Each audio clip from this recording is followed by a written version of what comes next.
दोस्तों नमस्कार। अकेला ऊँट ही नहीं, ऊँट का पूरा परिवार ही पहाड़ के नीचे आने वाला है, क्योंकि चीफ जस्टिस साहब के सामने मोदी सरकार के पुराने कर्मकांडों का अब कच्चा चिट्ठा पूरी तरह से खुलने वाला है। कल सुप्रीम कोर्ट ने दिल्ली पुलिस को जो नोटिस भेजा है, उससे पूरी बीजेपी के रोंगटे खड़े हो गए हैं। सुप्रीम कोर्ट ने दिल्ली पुलिस से पूछा है कि अनुराग ठाकुर और परवेश वर्मा के 2020 के हेट स्पीच पर आपने एफआईआर करके एक्शन क्यों नहीं लिया। याद कीजिए 2019 के आखिरी में और 2020 के साल के शुरुआती दौर में, जब दिल्ली के शाहीन बाग में नागरिकता कानून को लेकर प्रदर्शन चल रहा था। अपनी राजनीति चमकाने के लिए बीजेपी के नेता एक रणनीति के तहत मुसलमानों को टारगेट कर रहे थे। मकसद था कि शाहीन बाग आंदोलन को टारगेट पर लेकर ध्रुवीकरण करके मेजॉरिटी तबके को खुश करके वोट बटोरा जाए, क्योंकि फरवरी के माह में दिल्ली विधानसभा के चुनाव आने वाले थे। बीजेपी के पास दिल्ली में सरकार हथियाने के लिए सिर्फ हिंदू मुस्लिम कार्ड ही था, क्योंकि शिक्षा, स्वास्थ्य, बिजली, पानी ये तमाम मुद्दे केजरीवाल ने ऑलरेडी हथिया लिए थे। 27 जनवरी 2020 को दिल्ली के रिठाला से बीजेपी उम्मीदवार मनीष चौधरी के समर्थन में एक जनसभा में अनुराग ठाकुर ने चुनावी रैली में आए लोगों को एक समुदाय विशेष के खिलाफ भड़काने की कोशिश की थी। देश के गद्दारों को गोली मारो सालों को, ये नारा उन्होंने खुद लगाया भी और भीड़ से लगवाया भी। अनुराग ठाकुर की इस आपत्तिजनक बातों को बीजेपी सांसद परवेश वर्मा ने भी मीडिया से बातचीत करते हुए दोहराया, अगले ही दिन दोहराया। गृह मंत्री अमित शाह साहब ने कहा कि ईवीएम का बटन इतनी तेजी से जोर से दबाओ कि करंट शाहीन बाग में जाकर लगे। सुनिए। अगर आप छोटे छोटे पाकिस्तान बनाओगे तो एक बहुत बड़ा हिंदुस्तान जरूर खड़ा होगा इसके जवाब में। मित्रों, बटन दबाओ तब इतने गुस्से के साथ दबाना कि बटन यहाँ बाबतपुर में दबे, करंट शाहीन बाग के अंदर लगे। ये लोग आपके घरों में घुसेंगे, आपकी बहन बेटियों को उठाएंगे, उनको रेप करेंगे, उनको मारेंगे। इसलिए आज समय है। कल मोदी जी नहीं आएंगे बचाने, कल अमित शाह जी नहीं आएंगे बचाने। देश के गद्दारों को, देश के गद्दारों को पीछे। 9 दिसंबर 2019 को संसद में CA/NRC बिल पेश किया गया, यानी नागरिकता बिल पेश किया गया। इसके विरोध में 14 दिसंबर 2019 को ही शाहीन बाग में धरना शुरू होता है। 15 दिसंबर 2019 को जामिया मिलिया इस्लामिया यूनिवर्सिटी के बच्चों ने नागरिकता कानून के खिलाफ दिन में मार्च निकाला। पुलिस ने रोका, झड़प हो गई। प्रदर्शनकारियों ने 3 DTC बसों को तोड़ा, 2 बसों में आग लगा दी। भारी मात्रा में दिल्ली पुलिस उसी शाम 7 बजे जामिया मिलिया यूनिवर्सिटी की लाइब्रेरी में पहुंचे। जो भी सामने आया, चाहे उन्होंने अपराध किया हो या ना किया हो, लाठियों से फोड़ दिया गया। इस घटना ने बड़े पैमाने पर लोगों को आक्रोशित किया। 15 दिसंबर को ही, उसी दिन ही पीएम मोदी ने झारखंड के दुमका से जो बयान दिया, उससे स्पष्ट हो गया था कि शाहीन बाग आंदोलन पर वोट की राजनीति अब नीचे वाले बीजेपी नेता करने लग जाओ। डायरेक्शन मिल चुकी है। भाइयों बहनों, ये जो आग लगा रहे हैं, टीवी पे उनके जो दृश्य आ रहे हैं, ये आग लगाने वाले कौन है, वो उनके कपड़ों से ही पता चल जाता है। पीएम मोदी ने कहीं ना कहीं एक विशेष वर्ग को चिन्हित करके लोगों को बताया कि ये ही लोग हिंसा करते हैं और यही लोग इस प्रोटेस्ट को आगे बढ़ा रहे हैं, जो नागरिकता कानून के खिलाफ चल रही थी। धीरे धीरे दिल्ली में भी ध्रुवीकरण पैर पसारने लगा था। 2 धड़ों में दिल्ली बटी हुई नजर आने लगी थी। इसी बीच दिल्ली के विधानसभा चुनाव की तैयारी बीजेपी ने अपने एजेंडे के तहत बड़ी जोर शोर से कर दी। 8 फरवरी 2020 को चुनाव होने वाले थे। उससे पहले तो ताबड़तोड़ कैंपेनिंग शुरू हो गई। इस चुनाव में बीजेपी की कमान अमित शाह साहब ने संभाल रखी थी। दिसंबर से जनवरी आते आते 2 धड़ों में बटी हुई दिल्ली में कुछ लोगों ने सुनियोजित तरीके से अपने राजनीतिक प्रभाव को साधने के लिए आग में घी डालने का काम किया। सुनिए। अगर आप छोटे छोटे पाकिस्तान बनाओगे तो एक बहुत बड़ा हिंदुस्तान जरूर खड़ा होगा इसके जवाब में। मित्रों, बटन दबाओ तब इतने गुस्से के साथ दबाना कि बटन यहाँ बाबतपुर में दबे, करंट शाहीन बाग के अंदर लगे। ये लोग आपके घरों में घुसेंगे, आपकी बहन बेटियों को उठाएंगे, उनको रेप करेंगे, उनको मारेंगे। इसलिए आज समय है। कल मोदी जी नहीं आएंगे बचाने, कल अमित शाह जी नहीं आएंगे बचाने। देश के गद्दारों को, देश के गद्दारों को पीछे। 15 दिसंबर के मोदी जी के भाषण को हम पहले दिखा चुके हैं। आपने अभी 26 जनवरी 2020 का अमित शाह जी का भाषण सुना, 27 जनवरी का अनुराग ठाकुर का भाषण सुना, 28 जनवरी का प्रवेश वर्मा का भाषण सुना। तो बीजेपी नेताओं ने बड़े ही सुनियोजित तरीके से ये माहौल बना दिया कि जो नागरिकता कानून के खिलाफ दिल्ली में प्रदर्शन कर रहे हैं वो देशद्रोही हैं, इनको सबक सिखाना चाहिए। पर मकसद क्या था कि हिंदुओं को मुसलमानों से लड़ाओ, ये दिखाओ कि बीजेपी पार्टी हिंदुओं का रक्षक है और इसका फायदा उठाकर दिल्ली विधानसभा चुनाव में जीत हासिल करो। कपिल मिश्रा, अनुराग ठाकुर और प्रवेश वर्मा के खिलाफ जो उन्होंने जो नफरती भाषण दिया था उसके खिलाफ चुनाव आयोग में शिकायत की गई। चुनाव आयोग ने इनको आगे से उस चुनाव में कैंपेन करने के लिए बैन कर दिया था। तो चुनाव आयोग को कुछ आपत्तिजनक लगा होगा, तभी तो चुनाव आयोग ने ये कदम उठाया था। 30 तारीख को हुई एक नौजवान प्रदर्शनकारियों के सामने पहुंचता है और अपनी पिस्टल आंदोलनकारियों की तरफ तान देता है। आंदोलनकारी नारे लगा रहे थे कि लड़के लेंगे आज़ादी, सामंतवाद से आज़ादी, इस तरह के नारे लग रहे थे। तो इस नौजवान ने गोली चला दी और कहा कि ये लो, मैं देता हूं तुम्हें आज़ादी। चारों तरफ ये खबर फैल गई कि दिल्ली चुनाव जीतने के लिए बीजेपी ने माहौल इतना ख़राब कर दिया कि लोग भटक रहे हैं और मुसलमानों को मारने के लिए पिस्टल तक लेकर आने लगे हैं। लग रहा था कि अब तो बीजेपी और दिल्ली पुलिस भी कुछ ऐसे कदम उठाएगी जिससे धार्मिक तनाव कम हो जाए, पर ऐसा हुआ नहीं। बिल्कुल अगले ही दिन 1 फरवरी 2020 को कपिल गुज्जर नाम का लड़का बंदूक लेकर शाहीन बाग पहुंच जाता है। जब पुलिस उसको पकड़ कर ले जा रही थी, उसको पुलिस हिरासत में ले जा रही थी वहाँ से वापस, तो मीडिया बाइट में वो कहता हुआ सुनाई दिया कि मैं हिंदुस्तान में ऐसा नहीं होने दूंगा, इस देश में हिंदुओं की चलेगी, बाकी किसी की नहीं चलेगी, हिंदू राष्ट्र बन के रहेगा। तो अब मुद्दा नागरिकता बिल का ना होकर एक अलग ही मोड़ पर आ चुका था। उधर आंदोलनकारियों की तरफ से भी कुछ ऐसे बयानात सामने आए जिसने हिंदुओं को भी उकसाया, क्योंकि अवसर का फ़ायदा उठा लेने वाले लोग उस साइड भी थे और इस साइड भी थे। इसी बीच केजरीवाल दिल्ली का विधानसभा चुनाव जीत जाता है, बीजेपी हार जाती है। लिहाजा बीजेपी के नेताओं को बड़ा दुख हुआ। 1-2 दिन तो पूरे दिल्ली वालों को ही सोशल मीडिया पर पूरी तरह से गाली दी जा रही थी कि फ्री के चक्कर में दिल्ली वाले बिक गए और केजरीवाल को फिर से सीएम बना दिया। पर जल्द ही फोकस यहाँ से हटकर वापस शाहीन बाग की तरफ आ गया। इसी बीच प्रदर्शनकारी भी नई रणनीति बना चुके थे कि अकेले शाहीन बाग में बैठने से सरकार झुकेगी नहीं, इसलिए आंदोलन को बाकी जगह भी एक्सटेंड किया जाए। इसलिए शाहीन बाग से ही कुछ महिलाएं 22 फरवरी को जाफराबाद चली गई और वहां अपना दूसरा मोर्चा बनाया। एक मेट्रो लाइन जाती है, एक सड़क है, सड़क के एक तरफ हिंदू बहुल इलाका है, सड़क के दूसरी तरफ एक नाला है, नाले के उस पार मुस्लिम बहुल इलाका है। 24 फरवरी को अमेरिकी राष्ट्रपति ट्रंप भारत आने वाले थे। प्रदर्शनकारियों ने सोचा कि इसी मौके पर आंदोलन तेज करते हैं, शायद ट्रंप के भारत में होने की वजह से सरकार खुद को स्टेप आगे बढ़ाए और कुछ सॉल्यूशन हमें दे। ट्रंप के भारत आने से एक दिन पहले यानी 23 फरवरी को जाफराबाद में कुछ हिंदू संगठन के लोग प्रोटेस्ट साइट के पास पहुंचते हैं। अध्यक्षता कौन कर रहा था उस संगठन की, देखिए आप बाइट में। ट्रंप के जाने तक तो हम शांति से जा रहे हैं, लेकिन उसके बाद हम आपकी भी नहीं सुनेंगे अगर रास्ते खाली नहीं हुए तो। बिल्कुल ठीक है,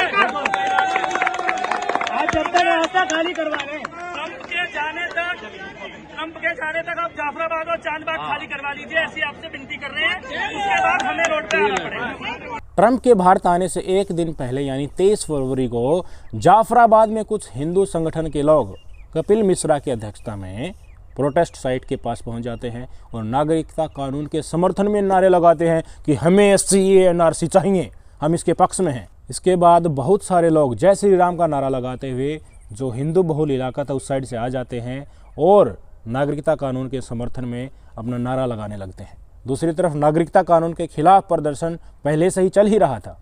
पुलिस बीच में रहती है, पहले अफवाह फैलाई गई कि पत्थरबाजी हुई है और इसी अफवाह से गुस्सा होकर दोनों गुट एक दूसरे पर पथराव करने लगते हैं। इसके बाद हिंसा इतनी भड़की कि कोई कंट्रोल नहीं कर पाया। भारी मात्रा में जान और माल का नुकसान हुआ। 56 लोग मारे गए, इसमें हिंदू भी थे, मुसलमान भी थे। शाहरुख नाम का मुस्लिम लड़का पिस्टल ताने हुए था, उसकी तस्वीर भी सामने आई थी। किसी की आंख फूट गई, कोई पूरी तरह से बेड रिडन हो गया। दिल्ली पुलिस ने 3 दिन तक किसी के फ़ोन नहीं उठाए। पुलिस खुद CCTV कैमरे तोड़ते हुए लोगों को पीट पीट कर अधमरा करती हुई नजर आई। मोदी जी आराम से ट्रंप के साथ गुजरात में झूला झूल रहे थे। दंगों के बाद भारी मात्रा में लोग घर को ताला लगाकर उस जगह से चले गए। जो मुस्लिम थे वो कहीं और जाकर मुस्लिम बहुल इलाकों में ही बस गए, जो हिंदू थे वो हिंदू बहुल इलाकों में चले गए। और ये हर दंगों के बाद होता है, एक नया हिंदू इलाका और मुस्लिम बहुल इलाका बन जाता है भय के कारण। दिल्ली दंगों की पूरी क्रोनोलॉजी मैंने आपको बताई, तो क्या अब आप बता सकते हैं कि उन 56 लोगों की हत्या के असल जिम्मेदार कौन थे? नागरिकता कानून के प्रदर्शन को कैसे धार्मिक रंग देकर दंगे करवाने तक मजबूर कर दिया गया? वो माहौल क्यों बना जिससे हिंदू मुस्लिम के खून का प्यासा हो गया और मुस्लिम हिंदू के खून का? थोड़ा बहुत दिमाग लगाइए, सोचिए, इन 56 लोगों की मौत का असल जिम्मेदार कौन था? अमित शाह, नरेंद्र मोदी देश के अलग अलग हिस्सों से बयानबाजी दे रहे थे, पर अनुराग ठाकुर, परवेश वर्मा, कपिल मिश्रा जैसे लोग जिन्होंने आग में घी डालने का काम किया, उन्होंने लोगों को उकसाया। ये सारा परिणाम इन्हीं की वजह से हुआ है।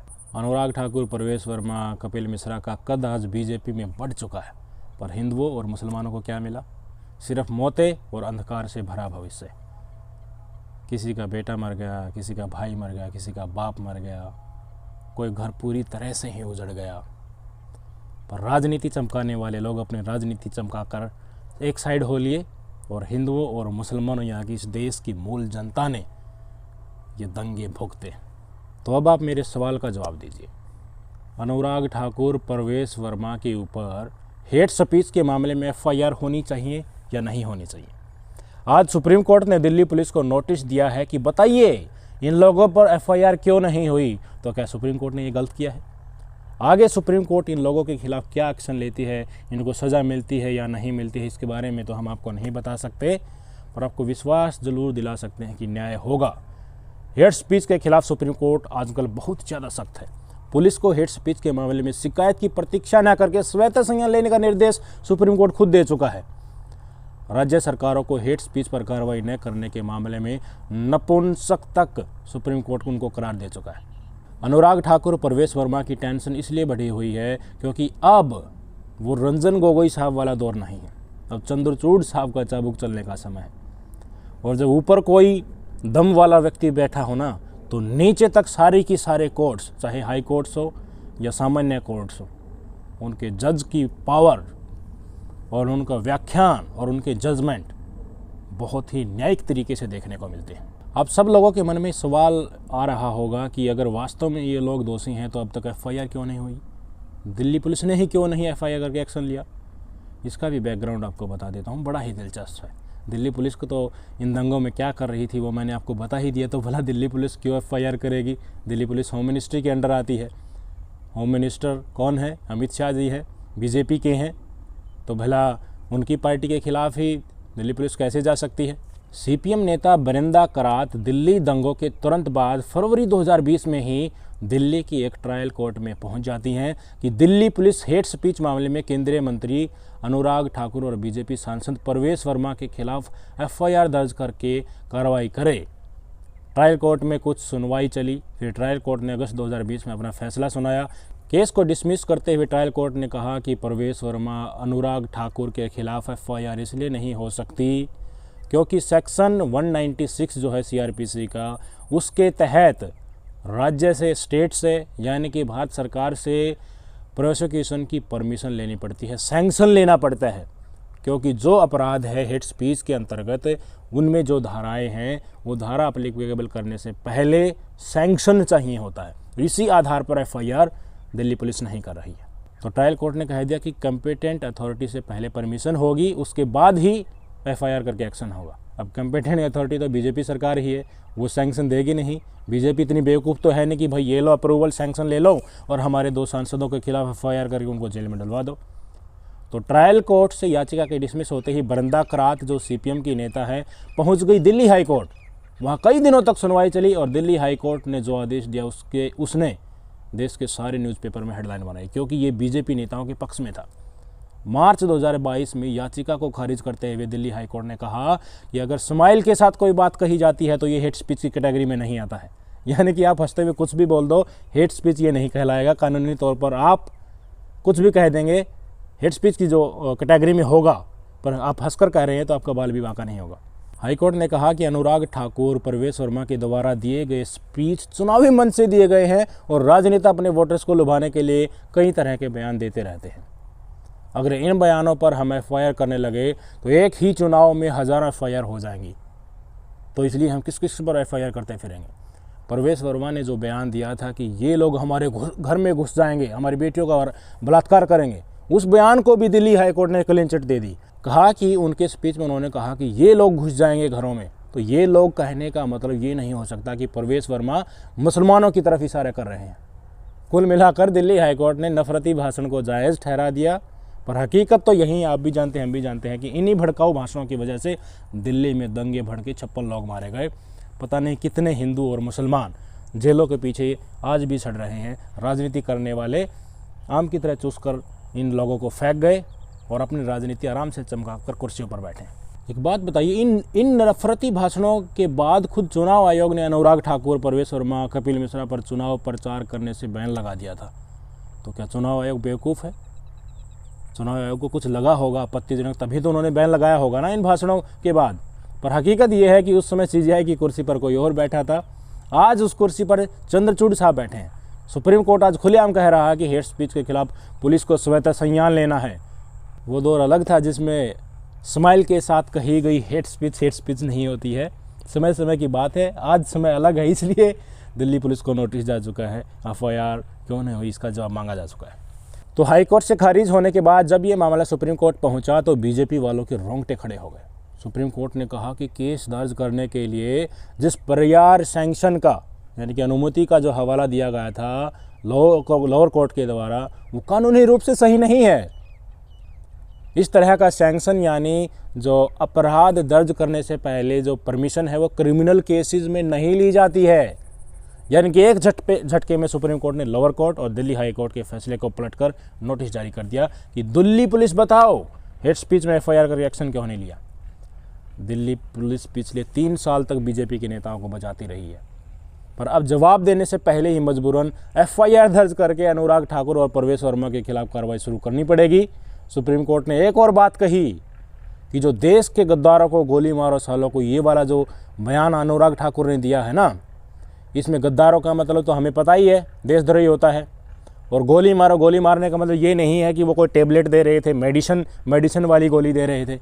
तो हमको सब पता है कि संदर्भ में ये भाषण दिया गया होगा, और ये कह के सुप्रीम कोर्ट के जजों ने नोटिस इशू कर दिया। ये नोटिस इशू करना महज इसी मामले तक बात को सीमित नहीं रख सकता। 3 साल पुराना मामला उठकर अब अगर सामने आ रहा है और जांच के लिए सुप्रीम कोर्ट निर्देश दे रहा है, तो 4 साल, 5 साल, 2 साल पुराने मामले भी उठकर आ सकते हैं। अगर उनको कोई सुप्रीम कोर्ट में ले आया तो जो फाइलें बंद हो चुकी हैं वो भी खुल सकती हैं। राफेल मामले में सरकार ने ये कहा था कि हम कोई भी सहयोग नहीं करेंगे, कोई भी जानकारी नहीं देंगे, क्योंकि राष्ट्रीय सुरक्षा का मामला है। सीलबंद लिफाफे में जो लेटर पकड़ाए जाते थे वो अब सुप्रीम कोर्ट में चलने वाले नहीं हैं। अगर राफेल की फाइल फिर से सुप्रीम कोर्ट में खुल गई और सरकार ने कहा कि हम सुरक्षा कारणों से सारी डिटेल्स शेयर नहीं करेंगे कि कितने पैसों में क्या पार्ट्स खरीदे गए हैं, तो सुप्रीम कोर्ट उनको बख्शेगा नहीं। पेगासस मामले में सरकार ने कहा था कि सुरक्षा कारणों से हम जानकारी नहीं दे सकते। तो क्या आज के दौर में चंद्रचूड़ साहब के समय में भारतीय जनता पार्टी यानी कि मोदी सरकार का ये रुख चल पाएगा? सुप्रीम कोर्ट नहीं मानेगा। सुप्रीम कोर्ट कहेगा कि ये चलन हम पहले ही इसके खिलाफ है। अब बताइए, एक एक चीज़ राष्ट्रीय सुरक्षा के नाम पर आप देश के साथ गद्दारी नहीं कर सकते। कितने मामले हैं मैं आपको बताना चाहूँगा कि अगर आज वो पास्ट में हो लिए, भारतीय जनता पार्टी की जब से सरकार चली थी लगातार वो लोकतंत्र को नष्ट करते हुए तानाशाही के रास्ते पर चलते आ रहे थे। ऐसे ऐसे कदम उठाए हैं जिसमें देश की जनता को सबको पता है, खुलेआम पता है कि ये गलत है, फिर भी कोर्ट से ऐसा निर्णय आ जाता है जिसमें सरकार खुशी मनाने लगती है, उनके पक्ष में वो निर्णय दिखने लगता है। नोटबंदी का निर्णय आप देख लीजिए।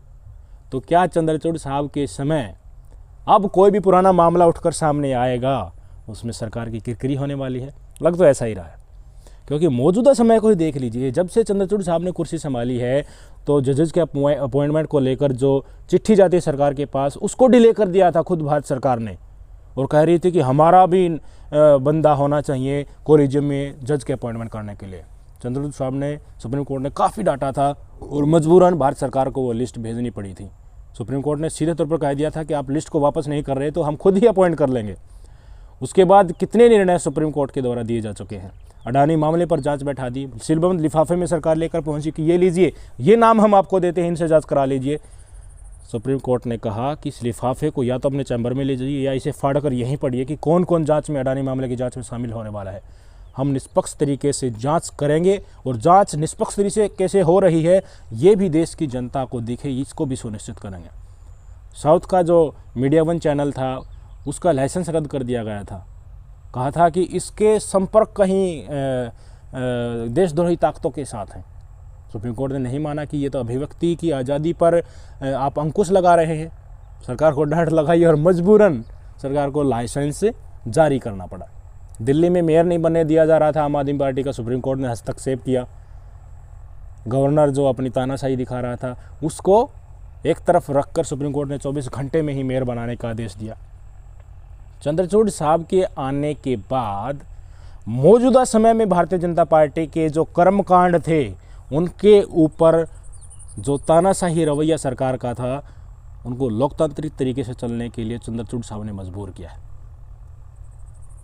और शुरुआत में जब ये नए नए आए थे तो भारतीय जनता पार्टी के नेता, हमारे कानून मंत्री है ना किरण रिजिजू, किस तरह के बयान देते थे आपको पता है ना, कि रिटायर्ड जज होते हैं उनको हम देख लेंगे, उन्होंने उनके जो बयान दे रहे हैं वो देश विरोधी नहीं होने चाहिए। जो आलोचनात्मक होते थे उनको लेकर उनका ये रवैया था। सुप्रीम कोर्ट को लेकर भी लगातार कहा जा रहा था कि हमारे अधिकार क्षेत्र में मत घुसिए। पर जब से अडानी मामला गया है और ये इन्हीं के नेताओं के मामले सुप्रीम कोर्ट में पुराने उठकर जब जाने लगे हैं तो जो पूंछ जो होती थी ना भारतीय जनता पार्टी की, जो अकड़ी रहती थी हर समय पर, वो अब सीधी होती हुई नजर आ रही है। 3-4 दिन पहले ही कानून मंत्री का बयान आया था, सुना आपने? कहा था कि हमारा बड़ा प्रेम है न्यायपालिका से, हमारे बीच कोई भी किसी भी बात को लेकर मनमुटाव नहीं है। तो कोई एक रीढ़ वाला व्यक्ति अगर सुप्रीम कोर्ट में बैठा, तो मैंने पहले भी आपको बताया था, पूरा का पूरा सुप्रीम कोर्ट में बाकी जज जितने भी है, सीजीआई अगर अच्छा है तो सब के सब कानूनी तरीके से स्ट्रिक्ट हो जाते हैं और लोकतंत्र की अच्छी तस्वीर देखने को मिलती है। लोअर कोर्ट में और हाई कोर्ट में जितने जज बैठे हैं वे भी आपको निष्पक्ष तरीके से निर्णय देते हुए नजर आएंगे। ज़रूरत है तो है जो सबसे ऊंची वाली जो कुर्सी है ना सीजीआई की, उस पर कौन बैठा है। नहीं तो पिछले समय में क्या हुआ, 2014 के बाद जीतते ही सरकार किस तरीके से, चाहे कोई भी क्षेत्र आ जाओ, सरकारी एजेंसी को दुरुपयोग करके लेकर आ जाओ या फिर न्यायपालिका का कोई केस लेकर आ जाओ, अनवरत तरीके से अपने ऊपर जो केस थे उनको भी डिसमिस करवा लिया सबके तौर, लोकतंत्र को ख़त्म करते हुए कुचलती हुई लगातार चली जा रही थी। इस व्यक्ति के आने के बाद, चंद्रचूड़ साहब के आने के बाद देश की जनता को लग रहा है कि हाँ, लोकतंत्र को ख़त्म होने नहीं दिया जाएगा।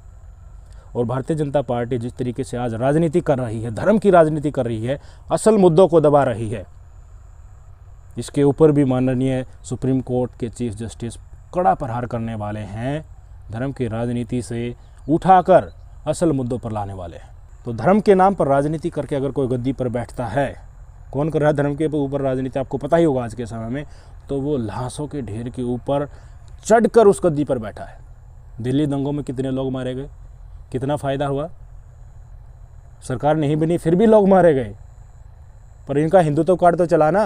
अब 2024 के चुनाव आ रहे हैं, देख लीजिए आज के दिन माहौल कैसा है। आए दिन मुसलमानों को किस तरह से टारगेट किया जा रहा है।